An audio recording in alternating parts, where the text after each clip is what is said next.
मोक्षमार्गस्य वेत्तारं कर्मभूप्रथां ज्ञातारं विश्वतत्त्वानां वन्दे तद्गुणलब्धे। दो गाथा हो गई थी। पहली गाथा में प्रतिज्ञा की थी कि समयसार नामक ग्रंथ को मैं कहूंगा, है ना। और वो जो ग्रंथ है वो श्रुत केवलियों का कहा हुआ है। श्रुत केवलियों बहुवचन क्यों कहा?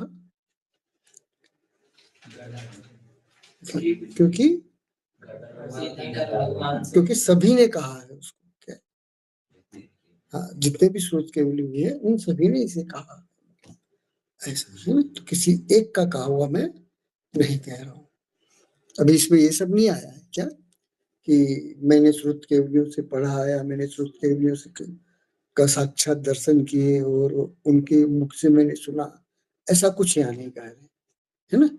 कि जो श्रुत केवलियों ने कहा था है, वो मुझ तक आया और मैं उसको अब कह रहा हूँ। वह कैसे कह रहा हूँ? तो अपनी सामर्थ्य से। अपनी सामर्थ्य किसे कहते हैं? हाँ, तो वाक पटुता जो होती है ना, शब्द विन्यास, शब्द कौशल्य जो होता है ना, तो उसे क्या कहते हैं? सामर्थ्य कहते हैं उसे, है किसी चीज को। और उसके लिए तर्कनाओं का प्रयोग किया जाता है।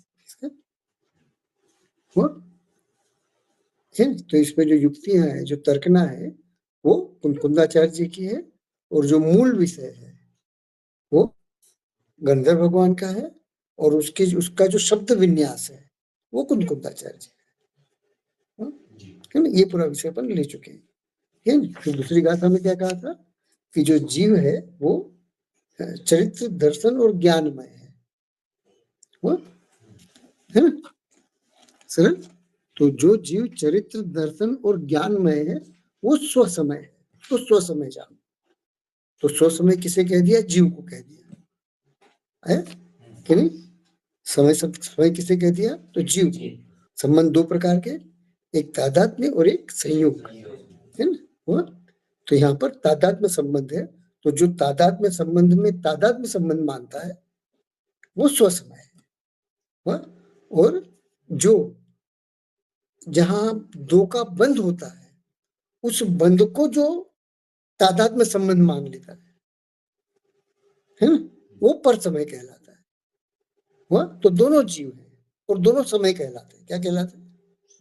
दोनों जीव हैं और दोनों समय कहलाते हैं। एक को स्वसमय कहा जाता है, एक दूसरे को पर समय कहलाता है। पर को क्यों पर समय क्यों कहलाता है? वो क्योंकि जो पर है उससे जो संबंध है उसको तादात्म्य संबंध मान करके अपने को उस रूप मानता है कि नहीं सरल, है ना।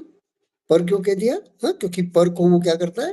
हाँ, आत्मरूप, पर को आत्मरूप करता है वो, कि नहीं, है ना सरल, है ना। तो सो समय किसे कहेंगे?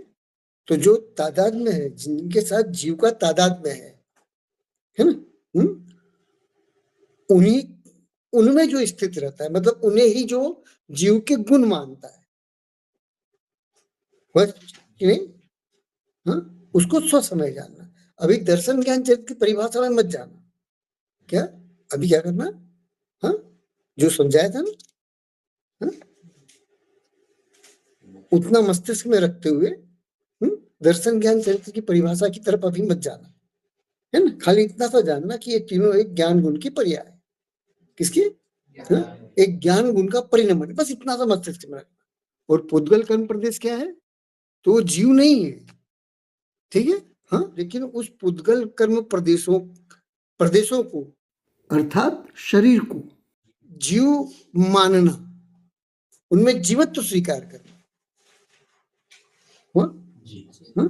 तो इसमें मतलब सरलता से अगर देखा जाए तो दो जीव हैं इसके अंदर। एक वो जो जीव को और शरीर को भिन्न भिन्न मानते हैं। क्या मानते हैं? कि जीव अलग है और शरीर अलग है।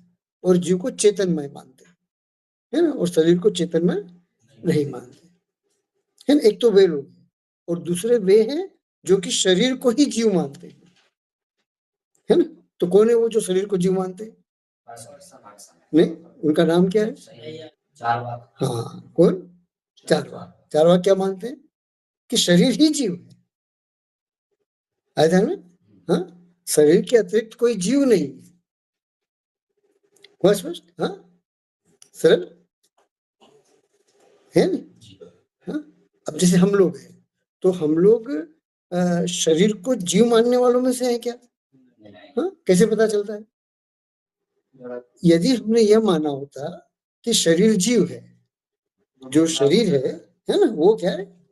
जीव है ना?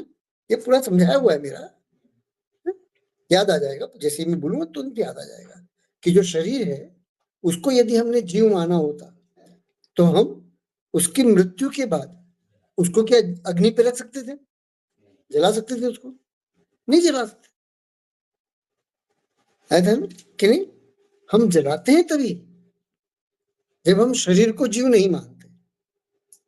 है ध्यान में?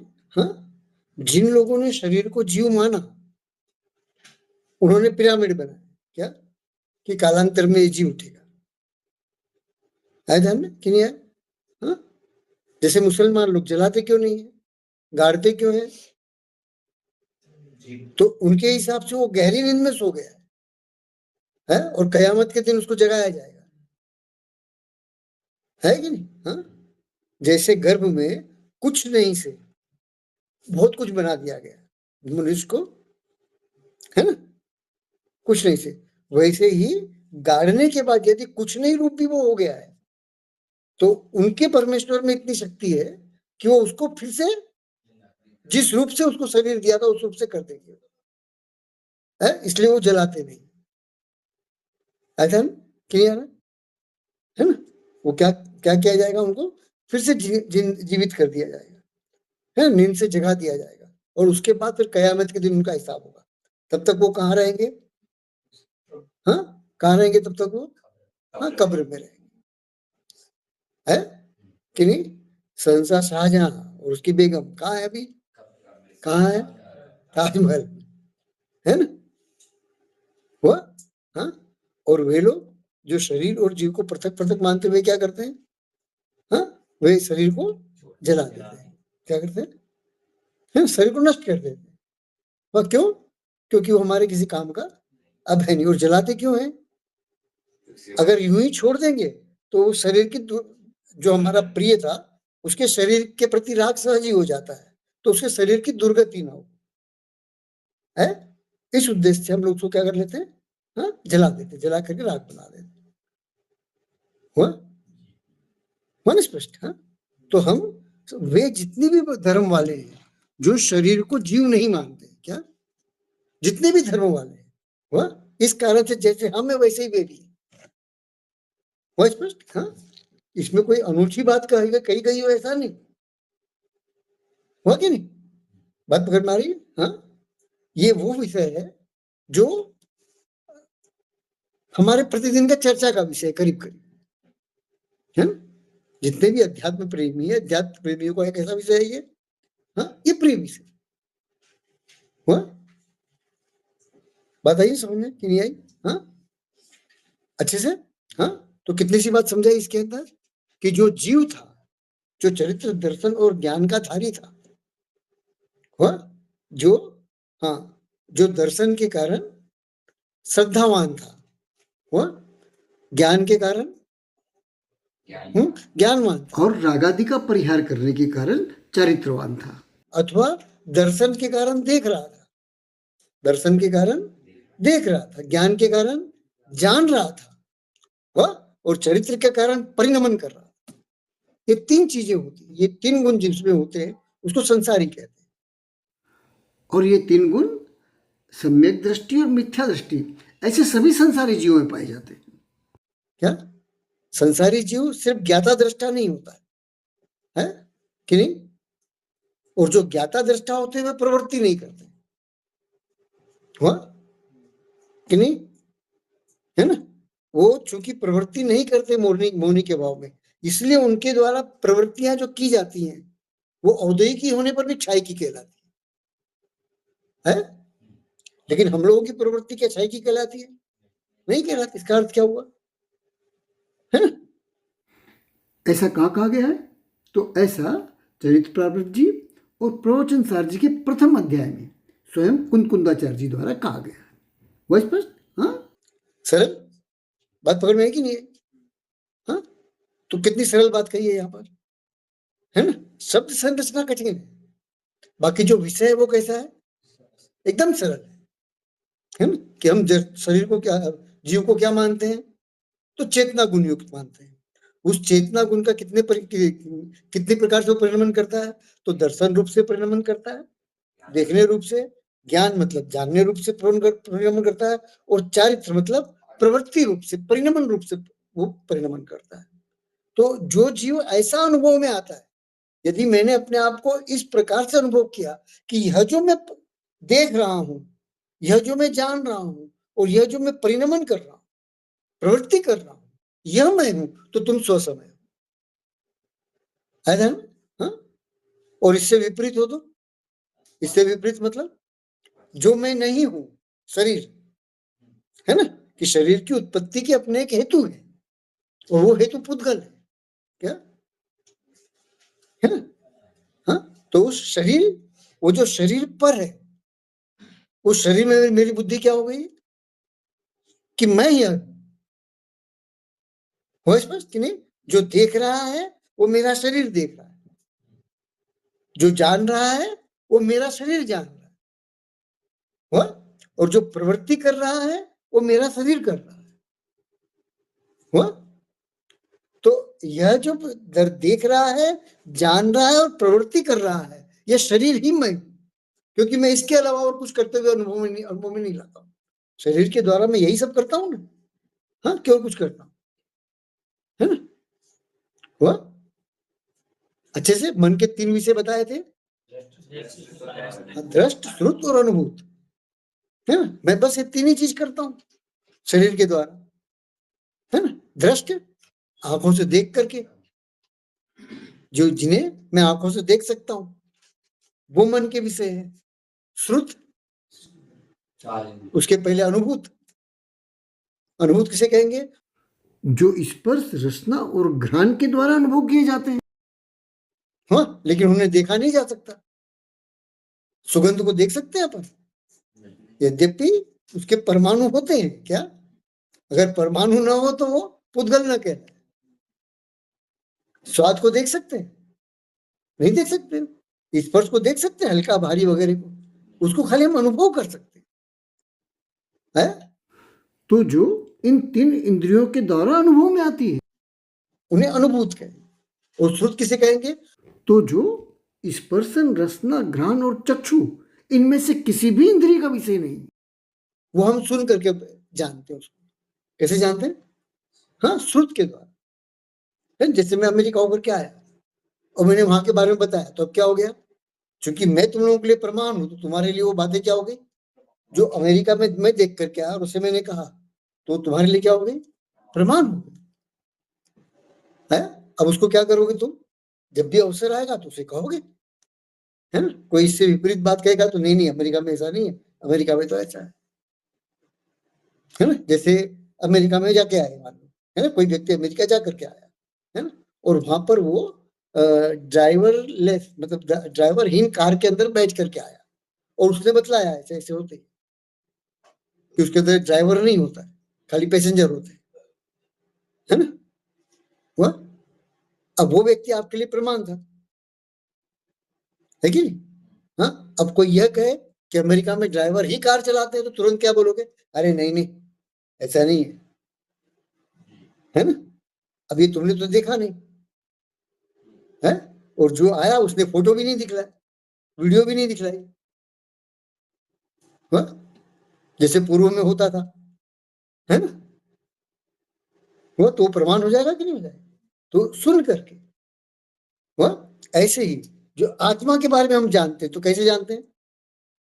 आंखों से देख करके नहीं, स्पर्श, रसना और घ्राण इंद्रियों से अनुभव करके नहीं, कानों से सुनकर, है? इसलिए आत्मा जो है ये द्वादशांग का विषय, श्रुत का विषय है? कर्ण अर्थात कान का विषय है, शेष 4 इंद्रियों का विषय नहीं। स्पष्ट? हाँ, तो जो इन 5 इंद्रियों से युक्त शरीर को जीव मानता है वो पर समय है। वो जो यह मानता है कि इन 5 इंद्रियों के द्वारा मैं जानता हूं वो स्वसमय। तो वह स्पष्ट, एकदम आसान है कि नहीं? हाँ? तो कितनी बात कही यहाँ पर कि शरीर में नहीं, और जो ये मानता है कि शरीर में हूं, है ना, वो पुद्गल कर्म प्रदेशों में स्थित है। पुद्गल कर्म प्रदेशों में स्थित होकर के इस भ्रम में है कि जिन पुद्गल कर्म प्रदेशों में स्थित है वो शरीर रूप है। वह कि नहीं? उसके कितने भेद हैं शरीर के? शरीर कितने प्रकार के? स्थूल रूप से 5 प्रकार, है ना? वह अमान शरीर, तेजस शरीर, फिर तीसरा आहारक शरीर, चौथा वैक्रिक और 5वां औदारिक। कि नहीं? है ना? तो मैं क्या मानता हूं कि यह जो शरीर है यह जीव, यह मैं हूं। क्योंकि इससे अन्य कोई जीव मुझको अनुभव में नहीं आता है, क्योंकि मैं देख रहा हूं तो आंखें ही मेरी देख रही हैं। जो अनुभव हो रहा है वो स्पर्श, रसना व घ्राण इंद्रियां अनुभव कर रही है। वह और इन दोनों के पार के जो विषय है तो उन्हें कौन जान रहा है? तो उन्हें सुनकर कान जान रहा है कि नहीं? तो ऐसा जीव क्या कहलाएगा? हाँ, तो ऐसा जीव पर समय कहलाएगा। स्पष्ट? हाँ, ठीक। तो चक्षु के द्वारा देखना, श्रुत के कर्ण के द्वारा सुनना और शेष 3 के द्वारा अनुभव करना। हाँ? अब यहाँ पर यह आपत्ति मत उठाना कि हम पढ़ते तो वो कर्ण का विषय कैसे बनेगा? हम पढ़कर के भी तो आत्मा को जानते हैं। हाँ? है? तो पढ़ना उसके अंदर सम्मिलित कर ले। क्या पढ़ना? क्या करना? उसमें सम्मिलित करना। क्यों? क्यों सम्मिलित करना? क्योंकि जिन उच्चारित वचनों को सुनकर देखने वाली, जानने वाली और परिणमन करने वाली आत्मा का बोध प्राप्त हुआ था, वे ही वचन जब लिखे जाते हैं तब उन्हें पढ़कर उसी आत्मा को बोध प्राप्त होता है। वह स्पष्ट? हाँ, इससे सूत्र बना कि जो विषय कर्ण के हैं वे सभी विषय कथनचित चक्षु के बनाए जा सकते हैं, किंतु चक्षु के सभी विषय कर्ण के नहीं बनाए जा सकते। स्पष्ट? हाँ, तो ये दूसरी गाथा हो गई। हाँ, जो सम्यक दृष्टि है वो शरीर में रहने के बाद भी, शरीर को अपना कहने के बाद भी मिथ्या दृष्टि क्यों नहीं है? शरीर में रहता है सम्यक दृष्टि, शरीर के सारे काम करता है, सारे पाप कर रहा है, नहीं कर रहा है ऐसा नहीं, समझ कर रहा है कि नहीं कर रहा है? हाँ? है नहीं? और पंचम में क्या तो एक दस व्रत करता है, बाकी तो पाप करता ही है ना। हाँ कि नहीं? शरीर को अपना कहता भी है, मकान को भी अपना करता है, परिग्रह को भी अपना कहता है, परिवार को भी अपना कहता है, बंधु बांधवों को भी अपना कहता है, राष्ट्र को भी अपना कहता है, देश को भी अपना कहता है, नहीं कहता है ना? अभी क्रिकेट मैच चल रहा हो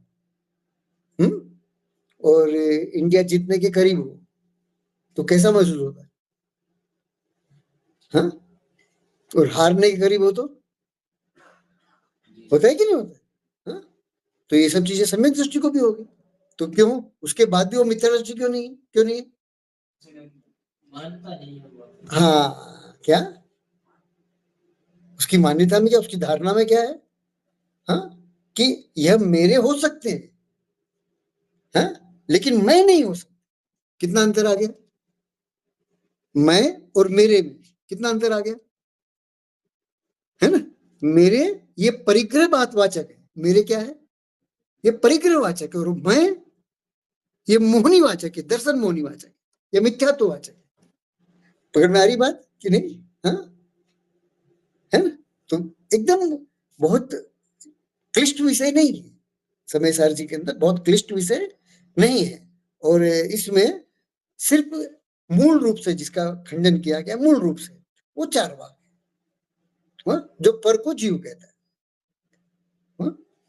कि नहीं, अथवा वे वैज्ञानिक जो जीव की स्वतंत्र सत्ता न मान करके जो शरीर है उसी को जीव सिद्ध करते हैं, लेकिन हम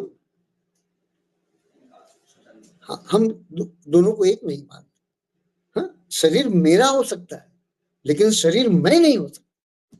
कितना अंतर आ गया है ना? सम्यक दृष्टि और मिथ्या दृष्टि में क्या अंतर होता है, समझ में आ गया ना? हाँ, अच्छे से। हाँ, बस उसी को यहाँ कर, जिसने यह कहा कि शरीर मेरा है लेकिन शरीर मैं नहीं, वो स्वसमय। और जिसने यह कह दिया कि ये शरीर में हूं, वो परसमय है। ठीक है? हाँ। अब तीसरी गाथा है ना, एक बार तीसरी गाथा मन में पढ़ो। पढ़ी? हाँ, सारे कठिन शब्द के उच्चारण आ रहे हैं ना? हाँ, वैसे तो कठिन शब्द एक भी नहीं है लेकिन उच्चारण बन रहा है ना? हाँ, हाँ। अब पढ़ो सब साथ में। ये अर्थनिश्चय करो, समयो सर्वत्र सुंदरो लोये, बंधकारियते, तेण संवारिणी होरी। तेण विसंवादिनी, यही पढ़ा तुम लोगों ने? हाँ, ठीक। यहाँ पर विसंवादी अर्थ किस अर्थ के जो शब्द प्रयोग हुआ है वो किस अर्थ में हुआ है? हाँ, विशिष्ट और विपरीत के लिए हाँ। करता है, तो यहाँ विपरीत के लिए। हाँ, उत्कृष्ट और निकृष्ट है ना? निकृष्ट संवाद वो विसंवाद कहलाएगा यहाँ पर, है ना? हो ना? हाँ, तो यह विसंवादिनी किसका एक अर्थक है जिसे हम दूसरी गाथा में पढ़ के आए? पर समय। आगे रानी, हो ना? हाँ, और पर समय किसका एक अर्थक है? मिथ्यात्व। बस। हुआ? अब देखो, अब यहां से अर्थ अपने आप उत्पन्न करोगे आप। हाँ, एयत निश्चय गदो, क्या एकत्व, ठीक है, फिर निश्चय और फिर गत। नीचे संस्कृत छाया देखो, एकत्व निश्चय गत, है ना? हुआ? निश्चय किस लिए आया है यहाँ पर? हाँ, यहाँ पर नए प्ररूपणा बताने के लिए निश्चय शब्द का प्रयोग हुआ है। क्या कि निश्चय नए से, हाँ, एकत्वगत, जो एक जिसने एकत्व को प्राप्त कर लिया है कि नहीं? हाँ, ऐसा जो समय है वो संसार में सुंदर है। क्या? फिर संवत्त शब्द आया है, उसका देखो नीचे क्या दिया है, संस्कृत छाया, सर्वत्र है। लोक में ऐसा कोई स्थान नहीं है जहां उसको सुंदर नहीं कहा जाएगा। अब सुंदर यह किसका एक अर्थक है? दूसरी गाथा स्वसमय, है क्या? और स्वसमय किसका एक अर्थक है? सम्यक्त्व का। किसका? सम्यक्त्व का। हुआ कि नहीं? तो सुंदर शब्द का अर्थ क्या हो गया? सम्यक्त्व। और विसंवाद का अर्थ क्या हो गया? क्या? स्वसमय पर समय। हुआ कि नहीं? है ना? हुआ? क्या कर रहे हैं? संवत्त सुंदरो लोए, लोक में, लोए मतलब लोक में, सर्वत्र, संपूर्ण लोक में। संपूर्ण लोक में कितने लोग हैं? तो 3 लोग, है ना? और तो मध्य और, हाँ, अधो, है ना? तो इन तीनों लोकों में सबसे सुंदर कौन है? स्व समूह, एयत निश्चय गदु समूह, संवत्त सुंदरो, उसी को सम्यक तो कहा गया है। कहां पर? तीनों लोकों में उसी को स्वसमय कहा गया है। शब्द भेद है, अर्थ भेद नहीं है। वह जो दूसरी गाथा में कह रहे उसी को दोहरा रहे यहाँ पर। अब एकत्व निश्चय करो। अब एकत्व का अर्थ क्या हुआ?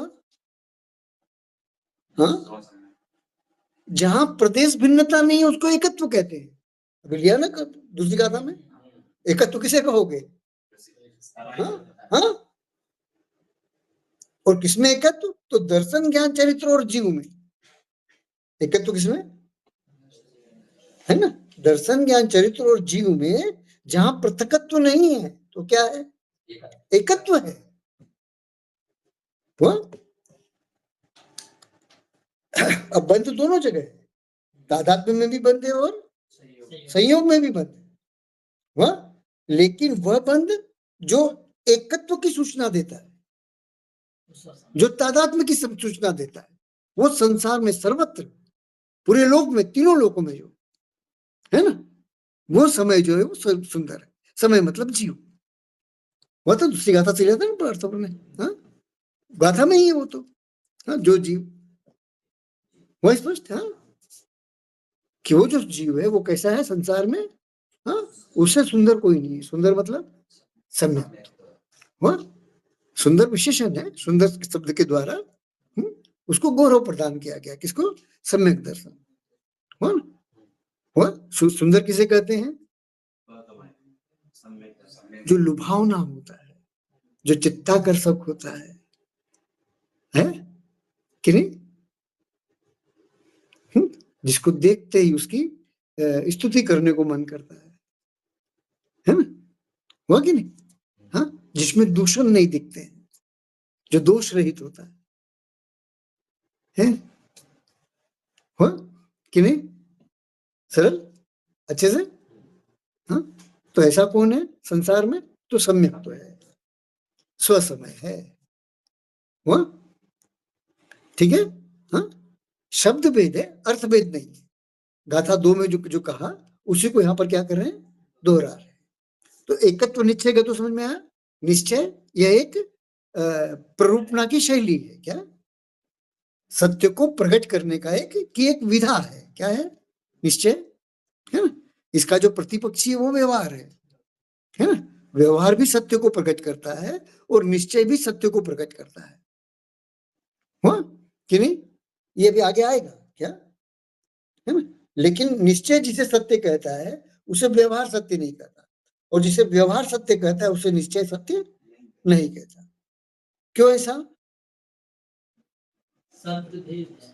क्योंकि दोनों यदि एक ही बात कहेंगे तो दो कैसे कहलाएंगे, हाँ दोनों एक नहीं हो जाएंगे, तो फिर परस्पर विरुद्ध कथन करने पर ही तो दो कहलाएंगे ना, हाँ है ना। और दोनों के पास प्रमाण होंगे, कौन से प्रमाण होंगे, तो आगम प्रमाण होंगे दोनों के पास, क्या है ध्यान में कि नहीं। इसलिए जैनाभाषियों के पास भी प्रमाण होते हैं, क्या है, जैनेतरों के पास भी प्रमाण होते हैं, और जैनियों को भी प्रमाण सहित बात करनी पड़ती है। तो इन तीनों में परस्पर अंतर क्या है, हाँ तो वो अंतर इतना ही है कि जैनेतर व जैनाभाषी 2, 7 आदि संख्याओं में विभाजित नयों में से किसी न किसी नय का एकांत कर लेते हैं। वो जो जैन है वे एक भी नय का एकांत न कर सभी नयों को स्यात् पद पूर्वक सत्य का बोध करवाने वाले कहते हैं। वो स्पष्ट हो ना। तो व्यवहार और निश्चय में से जो निश्चय है उसके द्वारा वो क्या कहता है कि संसार में अगर सुंदर कोई है तो एकत्व की जो कथा है ना, वो सुंदर है, उससे सुंदर कोई नहीं हुआ कि नहीं। और एकत्व में क्या, जो दर्शन ज्ञान चरित्र को हाँ क्या मानता है, जीव मानता है, आत्मा मानता है, ज्ञान मानता है ध्यान में कि नहीं। मैं मानता है कि मैं हूं, क्या मानता है कि दर्शन ज्ञान चरित्र कौन है, तो मैं ही हूं, मुझसे अन्य कोई नहीं हुआ। तो इस दर्शन को, इस फिलोसॉफी को कहने वाले जो शब्द संरचना है, जो शब्द ब्रह्म है, उससे सुंदर संसार में कोई नहीं है। इसलिए द्वादश श्रुत से सुंदर कोई साहित्य नहीं है धन। क्या अर्थ हुआ, हाँ बस समझ में आई, हाँ कि द्वादशांग द्रव्य श्रुत से बढ़कर के संसार में सुंदर कोई नहीं। यह भी ध्यान रखना कि यद्यपि जो द्वादशांग द्रव्य श्रुत है वो जीव नहीं है, लेकिन इस दर्शन को कहने वाला होने से उसे भी सुंदर कहते हैं। ये दर्शन कैसे अपने को पता चलेगा, तो सुन के ही पता चलेगा ना, या पढ़कर पता चलेगा, और किसी प्रकार से पता चल सकता है, और कोई उपाय ही नहीं है हुआ, सरल। ठीक है? जुआगम धवला जी की पहली पुस्तक में जुआगम 9 द्रव्य भाव लिया, बिल्कुल उसी से उसी का द्रव्य निक्षेप में, है ना? ठीक है? आगम की शब्द संरचना को वहां मंगल कहा गया है, द्रव्य निक्षेप से। हुआ? ठीक है?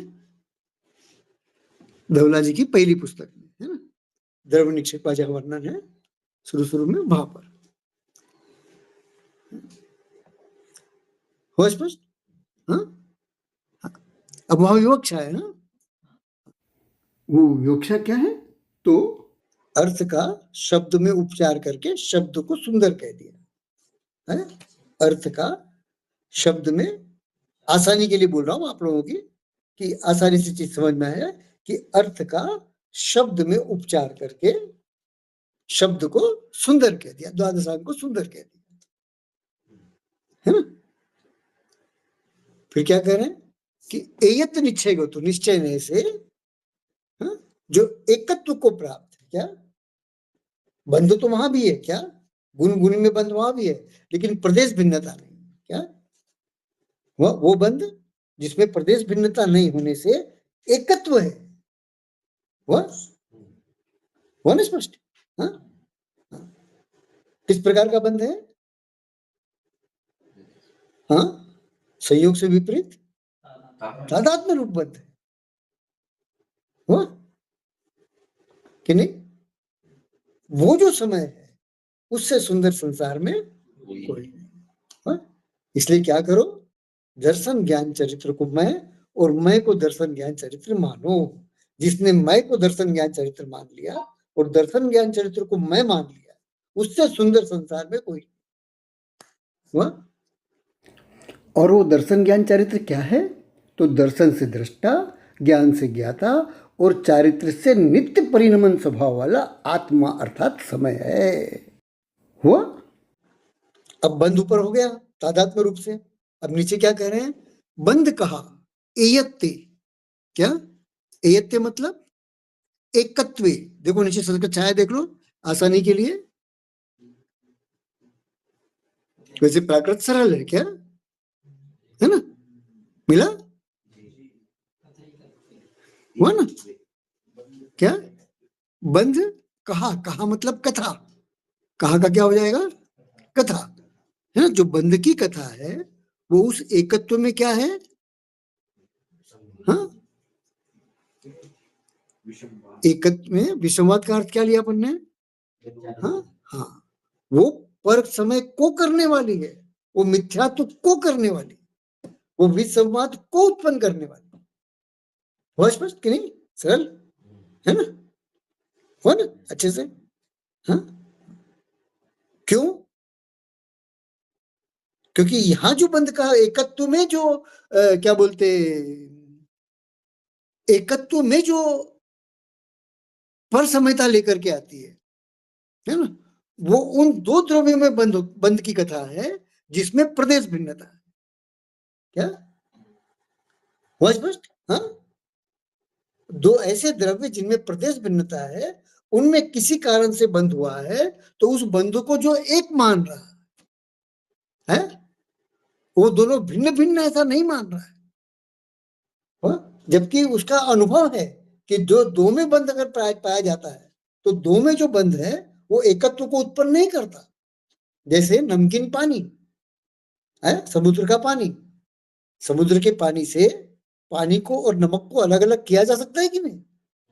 हाँ, कि धूप के अंदर पानी नमक रूप बदल जाता है, क्या होता है? तो यह मूर्ख क्या मानता है? जो पानी था वो नमक में बदल गया है, इसलिए पानी नमक ही था, क्या कहता है? और बुद्धिमान क्या कहता है कि दोनों भिन्न भिन्न थे, पानी के प्रदेश भिन्न थे, नमक के प्रदेश भिन्न थे। जो पानी के प्रदेश थे वो भाप बन करके उड़ गए, और जो नमक के प्रदेश थे वो नीचे बच गए। सम्यक मिथ्यादर्शी में फर्क मालूम पड़ा है ना? हाँ, और बंध में कैसे एकत्व की बुद्धि उत्पन्न हो जाती है? सरल। तो जिनकी प्रदेश भिन्नता, दो द्रव्य पृथक पृथक है, उन दो द्रव्यों में किसी कारण से बंध हुआ है, बंध के जो कारण दिए ना, हाँ? हाँ? तो किसी कारण से यदि उनमें बंध हुआ है, ठीक है, तो उस बंध के कारण उसको क्या भ्रांति हो गई है कि यह जो बंध है ये तादात्म्य रूप से है, ये संयोग रूप से नहीं हुआ। तो संयोग में उसकी जो तादात्म्य बुद्धि उत्पन्न हुई है वो पर समय को करने वाली है, वो मिथ्यात्व को करने वाली है, वो विसंवाद को करने वाली हुआ। हाँ? वो विपरीत संवाद करने, विपरीत कथन को करने वाली, जिसे परीक्षा मुक्ति में समारोप कहा है ना। स्पष्ट। हाँ, और ऐसे लोग क्या करते हैं, इन लोगों का भी मत तो चलता है क्या, ऐसे लोगों का भी क्या होता है, मत चलता है, नहीं चलता है ऐसा नहीं, जैसे चारवाकों का चला कि इन लोगों को भी मानने वाले लोग मिल जाते हैं।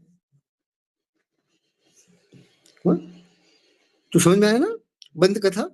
हाँ, अब निश्चय को नीचे लगा लेना, निश्चय से जो बंद कथा है वो एकत्व में विसंवाद को उत्पन्न करने वाली है। हुआ? तभी पर समय बनेगा ना निश्चय से, निश्चय से सिर्फ स्व समय नहीं बनेगा, निश्चय से पर समय भी बनेगा। हुआ? ऐसे ही व्यवहार नहीं से भी स्व समय भी बनेगा और पर समय भी बनेगा। हुआ स्पष्ट? हाँ, और दोनों की प्रवर्तना पृथक पृथक होगी, निश्चय की पृथक होगी और व्यवहार की पृथक होगी। समझ में आ गया ना?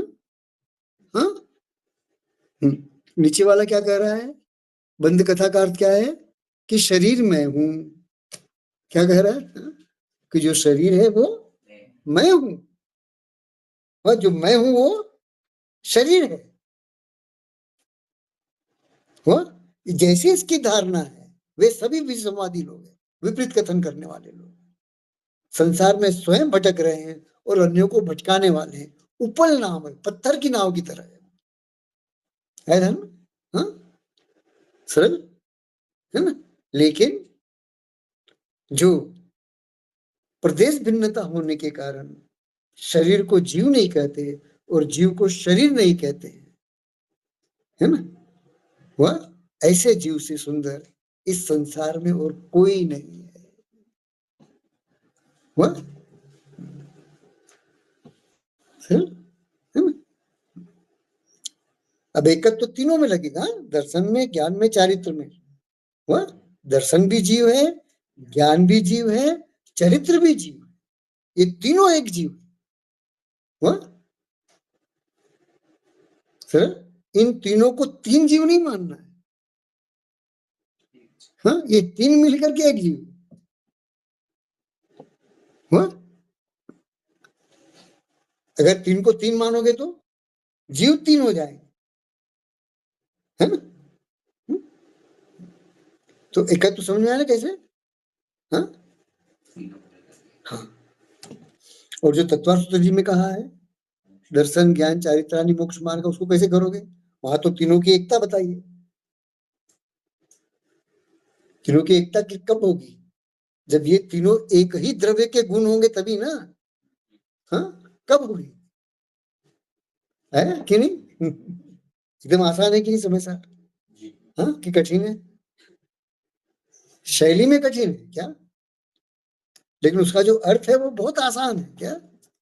जैसे 12 भावना पढ़ रहे हो ना वैसा लगेगा अभी आगे जाकर के, क्या है ना। 12 भावना की जो एकत्व भावना है वो पढ़ रहे हो ऐसा लगेगा। अब बताओ ना, ये कौन बोलेगा, जहां देह अपनी नहीं तहां न अपनों को, कौन बोलेगा, स्व समय बोलेगा कि पर समय बोलेगा। क्यों, क्योंकि वही मानता है कि जब देह ही मैं नहीं हूं तो जो अन्य है वो मैं कैसे हो सकता हूं। हाँ? कैसे हो सकता हूं बता। हाँ? नहीं हो सकता है। अब ये कब बोलेगा व्यक्ति, राजा राणा छत्रपति हाथ इनके असवार, मरना सबको एक दिन अपनी अपनी बात, कब बोलेगा। हाँ, शरीर से जीव के पृथक होने को ही तो मरना कहते हैं ना। वह सर तो जीव चला गया, आप कौन बचा है, अब उसको क्या करोगे, उसको मिट्टी बोलते हैं, क्या बोलते हैं, मतलब कैसे हैं हम लोग, मतलब कि वाकई में हम लोग शरीर को जीव नहीं मानते और जीव को शरीर नहीं मानते। मरने के बाद जितनी जल्दी संभव है उतनी जल्दी शमशान ले जाने की कोशिश करते हैं। और हम जो रोते हैं वो शरीर के लिए नहीं रोते हैं, वो जो था उसके अंदर, उसके राग में रोते हैं। और उसकी तस्वीर क्यों लगाते हैं? क्योंकि तस्वीर में जो रूप दिख रहा है उसका अभाव करके उससे हमारा परिचय नहीं था, जबकि हम मानते थे कि शरीर से भिन्न है वो। है? फिर भी पुद्गल ही लगाते हैं। हाँ, तो पूजा क्यों लगाते हैं? क्योंकि अन्य उपाय नहीं है उसको जानने का। जिस जो हमारा परिचित था उसको तो जला दिया हमने। इसीलिए भगवान की मूर्ति। हाँ, ऐसा नहीं आ रहा। हाँ? हाँ? जैसे अभी ऋतिक ने कहा, इसी से भगवान की मूर्ति तो पूज्य बनी ना। ये तो कैसे बनती बताओ? महाराज जी की मूर्ति इसलिए बना रहे हैं। हाँ? सब लगा लो उसके अंदर। राष्ट्र नेताओं की बनी क्या मूर्तियां नहीं बनी? तो फिर आज एक मूर्ति तोड़ के बता दो, हाँ, उपद्रव हो जाएगा कि नहीं हो जाएगा? जबकि सबको पता है कि वो ओरिजिनल नहीं है। जो वे थे वो तो चले गए हैं? है ना? ऐसा समझ में कि नहीं? हाँ? तो राग किससे था हमारा? जो उस शरीर में था, हाँ, और वो चला गया। हाँ? आप लोगों क्या परंपरा है कि नहीं पता नहीं, लेकिन राजस्थान में पहले परंपरा थी, मैंने बताया भी होगा शायद। तीये के दिन जो क्या बोलते पंच लोग हैं वो लोग आते हैं। तीये का जो निमंत्रण होता है पंच लोगों का होता है, परिवार का नहीं होता है। तीसरे दिन मरने के बाद जो तीसरा दिन होता है ना, उसमें जो निमंत्रण होता है किसका? पंचायत होता है। और पंच जो है पूरे गांव के लोगों को या फिर जितने को संभव हो उतने लेकर के, जितने के जिसके घर में गमी हुई है ना, वहां लेके आता है। और जो औरतें हैं वो औरतों को गृह कार्य में लगाती हैं, और जो पुरुष है उसको नौकरी पे भेजते हैं या काम धंधे पर लगा देते हैं। तीसरे दिन मंदिर ले जाकर कि अब बहुत हो गया, 3 दिन हो गए, अब रोजा धोना बंद करो और अपने अपने काम पे लगो। तो तीसरे दिन एक विधि होती थी कि जो घर का मुखिया होता था ना, हाँ, वो 3 पत्थर उठाता था, धुले हुए अच्छे, है ना, जैसे ये नर्मदा के कंकर होते हैं, कैसे गोल गोल होते हैं चिकने, है ना, उस तरह के पत्थर हुआ करते थे, है ना। तो 3 पत्थर हाथ में रखता था, उसमें उस मृत व्यक्ति की कल्पना करता था, है ना, और उसके बाद घर की तरफ मुंह करता था और घर के पीछे ऐसे वो पत्थर उठाता था और ऐसे पीछे फेंकता था, थे था का मैं माँ का। दूसरा पत्थर उठाता थे था का मैं माँ का। फिर तीसरा पत्थर उठाता थे था का मैं माँ का। मतलब आप अपने हो गए, हम हमारे हो गए, अब हमारा आपके बीच में कोई संबंध नहीं है। ध्यान में, हाँ, ये संबंध विच्छेद की प्रक्रिया थी। तिया जो था वो क्या था? हाँ, अब आप लोगों क्या होता है कि नहीं मुझे नहीं पता, अब तो राजस्थान में भी धीरे धीरे बंद हो गया है क्या? हाँ? क्या शुद्धता शुद्धता का तीसरे नहीं, वो तो अभी वर्तमान का सब है, तो नौटंकियां वर्तमान की। वही तो तिये का निमंत्रण भी जिसके यहाँ गर्मी हुई है वो देता है ना। तीसरे दिन हाँ? तीसरे दिन जहाँ अर्थी होती है वहां जाती है। वो विषय अलग है, वो अलग प्रक्रिया है ना। फूल चुनते हैं ना जो, वो अलग प्रक्रिया है ना? और ये अलग है। वो सब होने के बाद में नहा धो करके मंदिर जा करके आने के बाद पंच लोग फिर लेके आते घर पे, घर पे आके ये प्रक्रिया कराते हैं। और फिर जिनकी दुकानें होती थी उनको दुकानों पे भेजते थे कि चलो दुकान खोलो अब। और जो नौकरी पेशा होते थे उनसे कहते थे चलो नौकरी पे जाओ, है? और फिर तीसरे दिन से उनके घर में जो है ना थोड़ी थोड़ी हंसी खुशी की बातें शुरू हो जाती थी, हंसी की आवाजें बाहर आने लगती थी।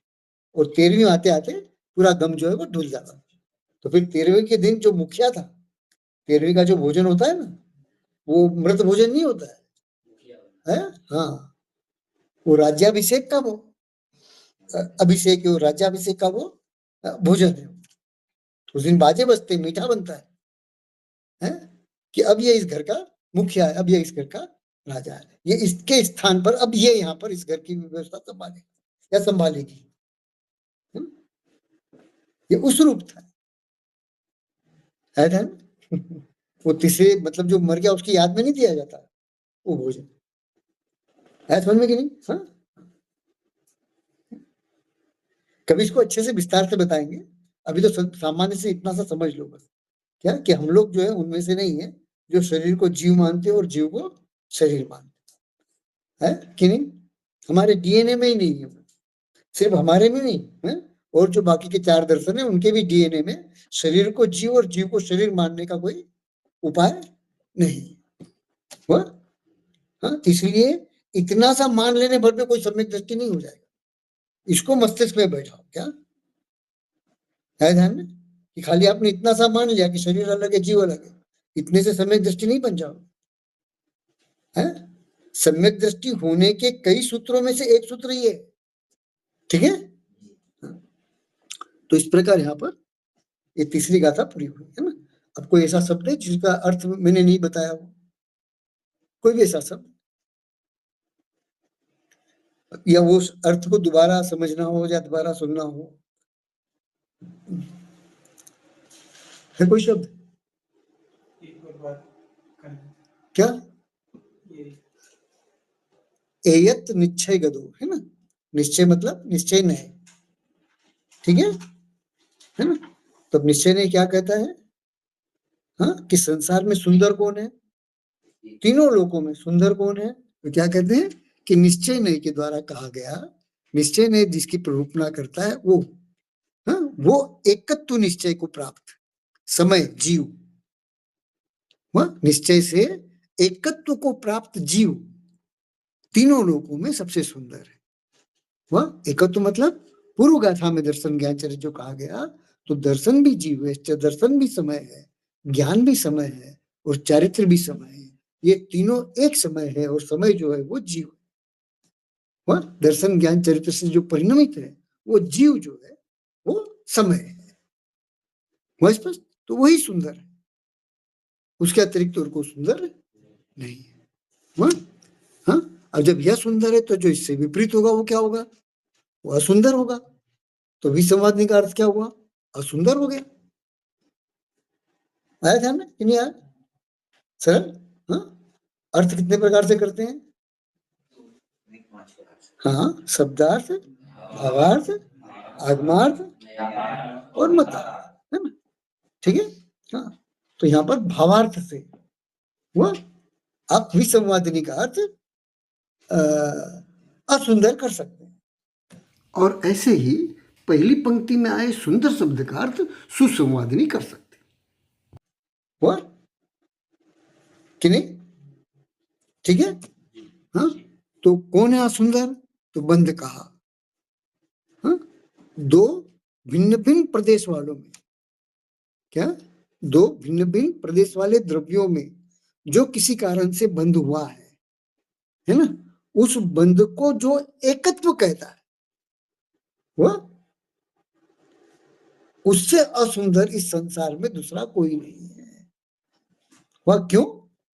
क्योंकि यह दर्शन विसंवाद को उत्पन्न करने वाला है, पर समयता को उत्पन्न करने वाला है, मिथ्यात्व को उत्पन्न करने वाला है। अच्छे से, है ना? अब यहां दोबारा तो नहीं बोलू ना कि बंध कथा मतलब शरीर और जीव में पाई जाने वाली बंध कथा, हाँ, है ना? वो सरल है, समझ में आ रहा है, वो इसमें गर्भित है, ठीक है? ठीक, तो पूरा करें यहाँ पर इसको, समापन मंगलाचरण।